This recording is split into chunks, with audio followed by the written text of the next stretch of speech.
ہندو نوجوانوں کو 21,000 مسلم لڑکیوں سے شادی کی تمنا۔ یہ معاملہ نیا نہیں ہے۔ کئی برسوں سے تفریحی مقامات اور عوامی جگہوں پر مسلم لڑکیوں کے گلے اور کمر میں ہاتھ ڈالے ہندو لڑکے دیکھے جا رہے تھے۔ لوگوں نے یہ سوچ کر نظر انداز کیا کہ اکا دکا معاملہ ہے، اور پھر جب بالغ لڑکی اپنی مرضی سے کسی کے ساتھ گھوم رہی ہے تو کوئی قانونی طور پر کچھ کر بھی نہیں سکتا، اور جو لڑکی اپنے والدین سے بغاوت کر چکی ہو وہ کسی اجنبی کی نصیحت کو کہاں خاطر میں لائے گی۔ یہ اسکول اور کالج اس کی تجربے گاہ تو تھے ہی، مگر موجودہ وقت میں موبائل اور فیس بک نے لڑکیوں کے شکار کو مزید آسان بنا دیا۔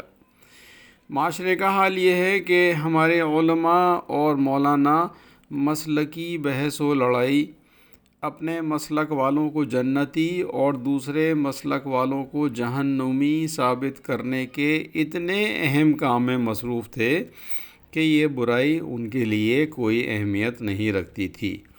ان کا ماننا یہ تھا کہ ہمارے مسلک کا آدمی دوسرے مسلک کی مسجد میں نہ چلا جائے، چاہے مسلم بیٹیاں غیر مسلم کے بستروں تک پہنچ جائیں۔ ہمارے صاحب حیثیت افراد اپنے سماج کو نظر انداز کیے ہوئے صرف اپنی دولت بڑھانے، 2 لاکھ کو 4 لاکھ اور 4 لاکھ کو 8 لاکھ بنانے میں مصروف رہے۔ مسلم سیاسی رہنما اپنی سیاسی آقاؤں کی وفاداری اور اپنی سیٹ اور ٹکٹ کے حصول کو ہی اپنا مقصد اور سیاست بنائے رہے۔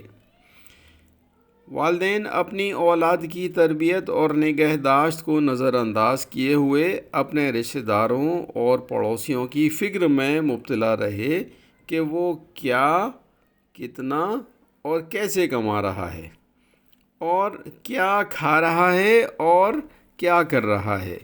رہ گئے مسلم نوجوان تو ان کی اکثریت چرس، گانجا، افیم جیسے نشوں میں اپنی زندگی اور قوم کا مستقبل برباد کرنے میں مصروف ہو گئی۔ لہٰذا ہندو فرقہ پرستوں نے میدان خالی دیکھا اور مسلم لڑکیوں کو برگلا کر جال میں پھنسا لیا۔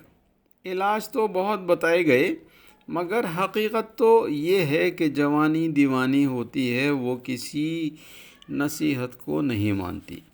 بھوکے کے لیے نصیحت کا نہیں، کھانے کا انتظام کرنا ہوتا ہے۔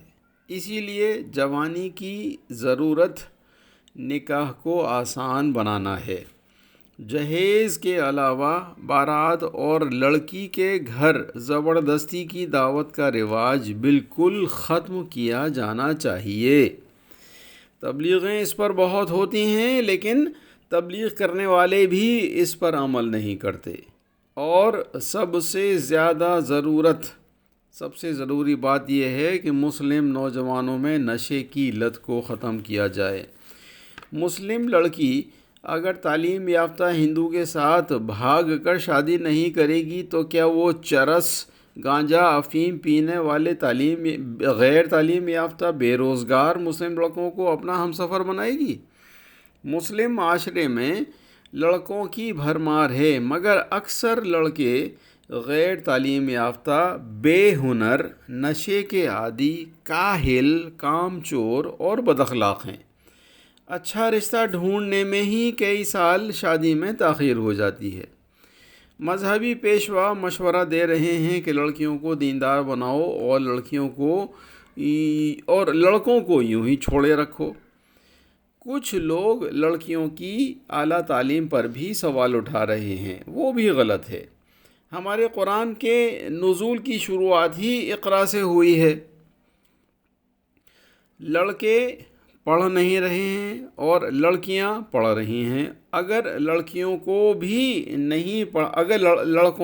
نہیں پڑھایا گیا اور لڑکیوں کو بھی نہیں پڑھایا گیا تو اگلی نسل جاہل ہی رہے گی۔ اسی لیے اگلی نسل کو پڑھانے کے لیے لڑکیوں کا پڑھا لکھا ہونا بے حد ضروری ہے۔ ایسا منصوبہ بنایا جائے کہ سانپ بھی مر جائے اور لاٹھی بھی نہ ٹوٹے۔ لڑکوں کو پڑھاؤ مگر لڑکیوں کو ضرور اور ضرور پڑھاؤ۔ ایک لڑکی کے پڑھ جانے کا مطلب یہ ہے کہ ایک خاندان کی تعلیم کی گارنٹی۔